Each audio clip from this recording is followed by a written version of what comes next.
Welcome to my MTG Arena Eldraine draft. I'm gonna look at a questing beast because this card's really good. A 4 mana 4/4 Death Touch Vigilant Haste. Yep. Hmm.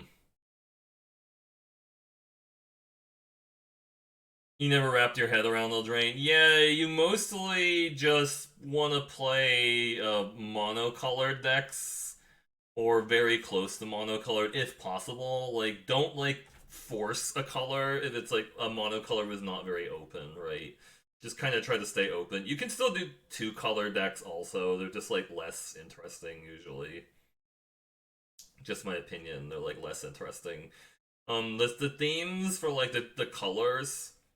Yeah, it's a no brain pick. You don't really need to think about it. But like there's a theme for the colors like Mardu, like the Mardu colors are all like night oriented. Like so um like Orzhov, Rakdos, and Boros all kind of want to play creatures with like the night subtype. Blue green is kind of like big creature non-human stuff. Red green is also like non-humans also oriented. Black green is food. White blue is artifacts, and blue black is like mill and stuff. I think the reason a lot of people don't like this format is because the rares are like really overpowering, and also mill is really frustrating to play against because there's a lot of good mill cards in the format, and it's really easy to do mill and stuff. So this is the best of one. So like Mystical Dispute is not actually like great, and like best of one. I'm thinking I don't remember how good Sir Eleonora was. I've tried playing it in real life drafts and it wasn't like great or whatever. Right? It's just this is mostly just like a 3/4 that draws a card. I don't think that's bad, right? Like a five mana 3/4 that draws a card. It's not super powerful. It's just I'm not really gonna force green by taking like a once in future or like a 3/1 for three. You know, I can maybe see taking Reaper of Night. I guess that card's okay. I also like Witching Well too, but like I really want to be in blue white artifacts if I'm playing Witching Well, right? Trebuchet is really a night card, which I don't think is gonna happen a lot like green. I'm thinking like the Reaper of Night or like the Eleonora, but I'm not really sure.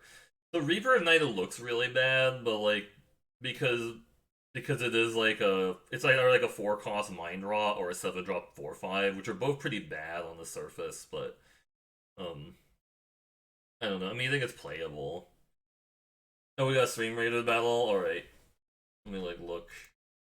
No, it's at 2 minutes left. Do you think it's ready to go? We got like 2 minutes left.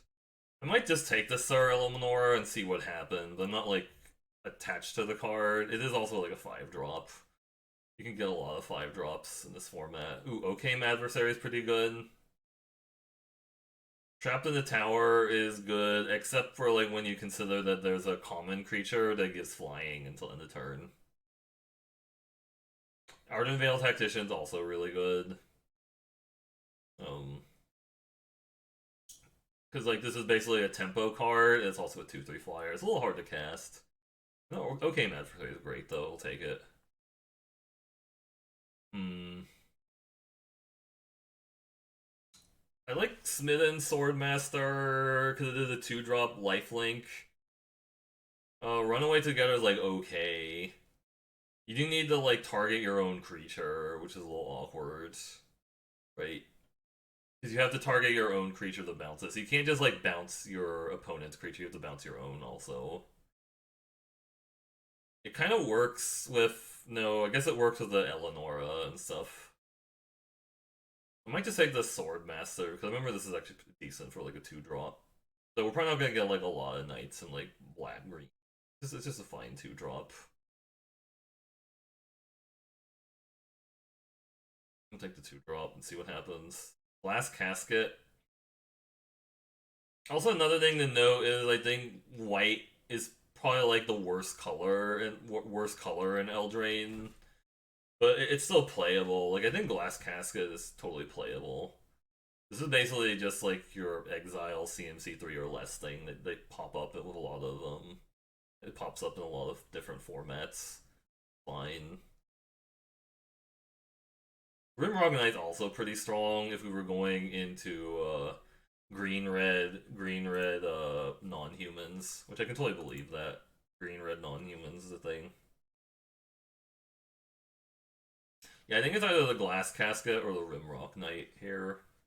I don't think it's Curious Pair. I don't really have like a lot of food things I really want to force it right now. Right? I don't think that's worth it. I'm gonna place a spell.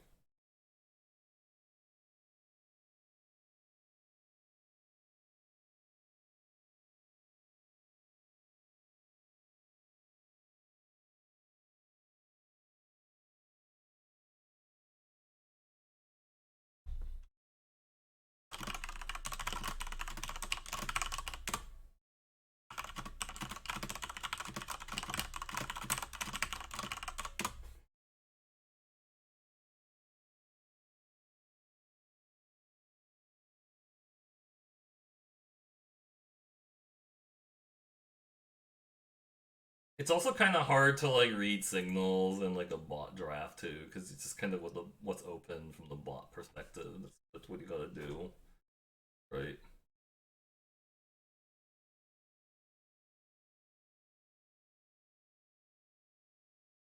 This is kind of a long battle. I think we're getting it done though.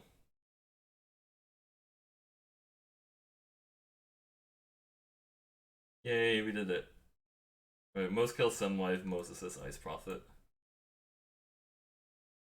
Ice Prophet and Vorpal 120. Alright, we got a boss battle.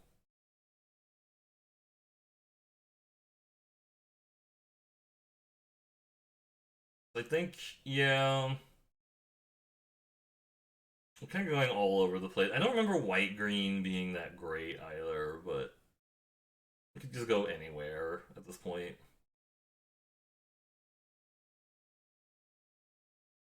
Hey there, Humble Eyes, how's it going? It's going alright. We did a cube draft, it didn't go great, but it's fine. I'm still having fun with the game, so I guess I just take the removal. Yeah, I think the removal and see. Trapped in the tower. So I guess white is kind of open. Yeah, kind of just like taking the trapped in the tower. This is a mill card into the story because you're not normally going to hit like 7 mana most games. Like, there's a huge difference between like opportunity and into the story because like 7 and 6 are a huge difference between there because like you have to have like you're not likely to get like a lot of land to just hard cast this. I'll just take the trapped in the tower, I think. Golden Egg's not bad. Joust has been really, really clunky. You really want to be in Knights to play this, otherwise it's going to be a 2-cost Prey Upon, which actually isn't that good. I do feel like Golden Egg does a lot of work. I could just see taking this 2-1 for a striker, though. Yeah. Let's take the 2-1 for a striker and see what happens. Ooh, Fairy Guide Mother. Yeah, I think I like taking the Fairy Guide Mother. This card's pretty good. It looks like a 1-1 flyer, but it's actually more like a aggro thing that also breaks Trapped in the Tower.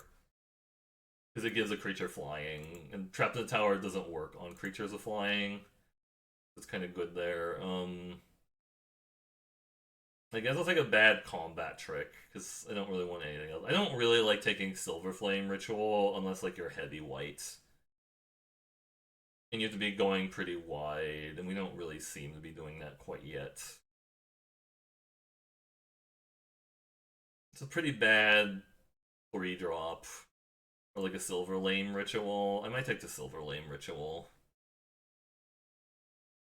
Maybe. Maybe we're just gonna be heavy white, which is kind of bad, but I guess I could see taking a Rose Thorn Halberd. You really want to have a lot of non-humans to make that good because it costs 5. It costs 5 to equip this normally, which is really awkward, right? Play any of this. Maybe we have to play a Knight of the Keep. Harmonious Archon. Hello. Well, we just opened 2 of the best mythics in the set, right? Okay. There is also Occam Ranger, which would fit in decently into the deck. But yeah.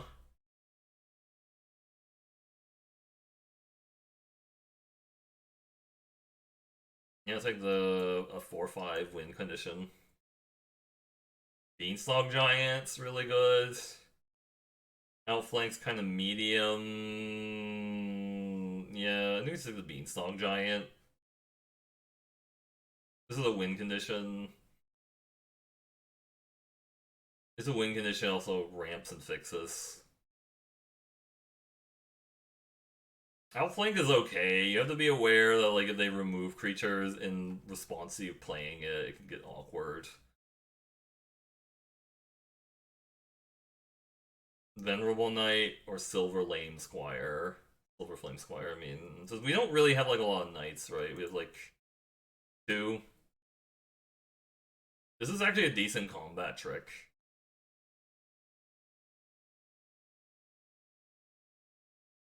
Yeah, adventures are kind of like the opposite of like foretell, if you think about it, because like you're playing a spell and then putting it into exile, and then it turns into a creature afterwards. I don't know, maybe it's like a hybrid of foretell and stuff. It's like the 2/1. I'm probably not gonna play this Thorn Halberd. I think most of the equipment in this set wasn't very good, except for like the rare and mythic stuff. You tend not to get like super excited about it. Yeah, I think Golden Egg works a lot better in like the blue-red draw 2 cards archetype. I guess let's play another 2/1. I remember I really liked Sage of the Falls in the green-blue non-human deck, but we're not doing that. We're just doing green-white, I think. Is a Silver Flame Squire or a Witch Stalker? Actually, Witch Stalker is pretty insane.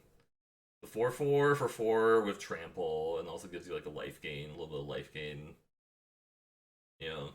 You can look at some of these color hate cards and go like they're not good outside of best of 3, but Red Cap Melee is totally main deckable. Best of 1, you just have to be aware that like it basically reads like sack a land to kill something or whatever, which is awkward, but I think it's still very playable. These are all pretty bad. You don't want to be playing these hybrid 2-color cards outside of the color pair where it would work, because what's going to happen is that it's going to be very, very hard to cast this outside of a deck that isn't running like 11 forests, or like running only forest islands and stuff. Like that's what this format is kind of boils down to, is like either you play these in the 2-color pair they're meant for, or you play like mono blue or mono green and you pick this up, right? We don't have like a lot of artifact. We have like 2 artifacts of 1 enchantment for the all that glitters, but I think it's probably more likely to get played than like a curious pair, right? I could see just playing this 3/1. I don't remember there being a lot of like 1/1s that like trade with it. 4-cap Spider's like fine. You have to be playing like a very specific deck that just wants to like block and gets a late game. And we do have like a Beanstalk Giant and a Harmonious Archon. Maybe want to block. I don't know. I could see like maybe taking a Spider. I don't remember that card being that great, or like Rally for the Throne being that great. It's like a go wide card, but I guess it does kind of work with the Harmonious Archon, the go wide card. It's just basically a really expensive Raise the Alarm, but maybe that's actually playable. It's not gonna play any of this. I'm kind of surprised, I guess, or maybe it's good that they finally banned the Mystic Sanctuary from Modern, because I remember people like complained about getting locked out by like Cryptic Command. That was my rant for the day about Cryptic Command. I don't really see myself playing like multiple insatiable appetites, but this has a fox on it. I'll take it. Whatever. This is meant for like the white green whatever deck, the white red non-human deck or blue red non-human. It also has a fox on it. So these lands that require you to have like three or more forests and stuff, or three or more swamps, you're mostly supposed to be playing like a very heavy deck that's like biased towards that color. Otherwise, you're not gonna like realistically be able to do it. Um, we actually have like a lot of humans, so like this Wildwood tracker is not gonna be on most of the time, which sucks. Like this gingerbread house and not play it. It's Knighted to keep and not play it. I'm not gonna play any of this. Fine. Yep. Worthy Knight. We don't have a lot of night spells, but maybe we get more night spells. I mean, this is just value to like play it, even if you're not running like a lot of knights. Which in white green, you're not going to have a lot of knights. I could definitely see taking another Silver Flame Squire because like the combat trick is nice. But yeah, Bacon the Pie is probably like the best common in the set. We're not doing that. Worthy Knight.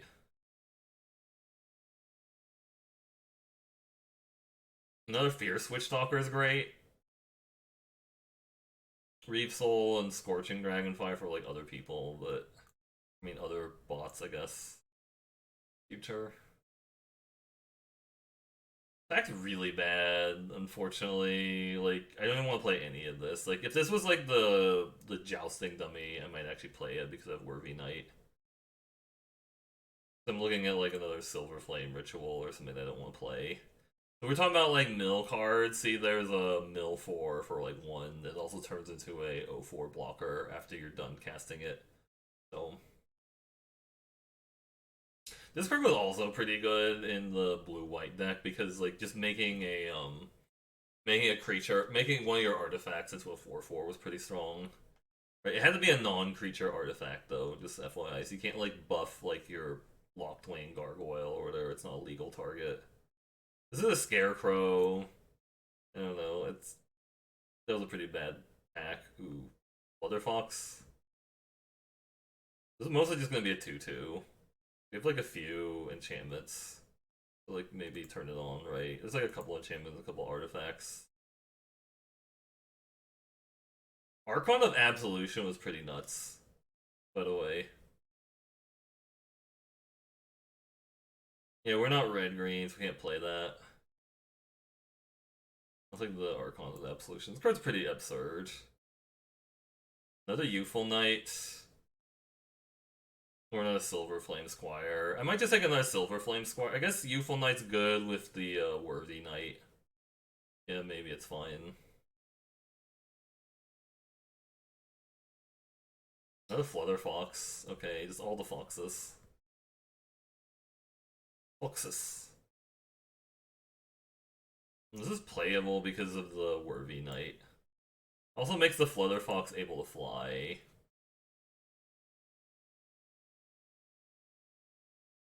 I could definitely see taking another combat trick, maybe just cutting the Spore Crap Spider. And not playing the Silver Lame Ritual.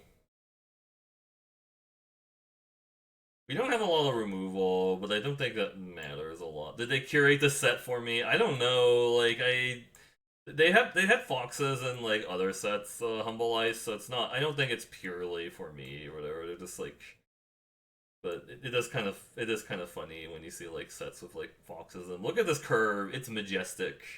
You don't have any threes. It's just like all twos, fours, and sixes. We don't have yeah. We have like 1/3, but I don't really want to play this. Just a slight nod, yeah. Silver Flame Squire is so good. I think it's so much better than Jousting Dummy. I want to play it. What's my artifact count at? 2 and 1. The Jousting Dummy makes it so that the Flutter Foxes fly. Is like the thought process, I guess. I don't know. And it also works with the Worthy Knight. Outflank is like maybe playable. Like I don't think Rally from the Throne's happening. a lot here. Yeah, we don't want that either. Nope. Nope. Nope. Okay.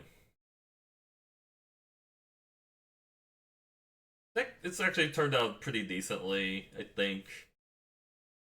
Like, I mean, the curve looks weird, but I think it's playable. We've, like, got 19 creature deck. Deck name Fly Foxes, yeah. We just play, like, the drawbridge because it makes the foxes fly, maybe. I don't know. 19 creature deck is really weird. That's not exactly what you want to be doing. Like, this costs 5 to equip, which is a lot. But I know they were just kind of like, you have to kind of treat Rosethorn Halberd as like unholy strength that you have to spend a lot of mana to like move it to something else later after your unholy strength creature dies. That's how I would just read like Rosethorn Halberd. Yeah, I felt like most of the most of the equipment that wasn't like Ember Cleave or whatever, or like the Knight, the Rakdos thing was actually pretty decent. It was for Knights or something like that. I think it was like +2/+2, one equipped for a Knight. It is kind of like a Zendikar Rising equipment prototype, yeah. You can see they just kind of mess around with like different archetype or different things, and then like you see them later, and it's like, oh, this is a thing that they were doing in an earlier set. Sure. I have 8 knights, which is kind of cool. They play like this 3/2, but I don't really want to play the 3/2. I could see just playing a Silver Flame ritual to like have so many creatures over like a bad creature, just so they can actually get through. But it also makes me want to play these Rally for the Thrones to pump them with ritual, and that's also kind of a problem because we don't know if we want to do that either, right? I don't know. Maybe just do this. Maybe something like that.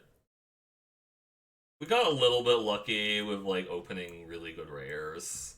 Basically, we're just gonna bank on the strength of like good rares to like win games, which is kind of maybe that's fine. Anyways, if you enjoyed watching this video, please check out the stream at twitch.tv/MercurioBlue.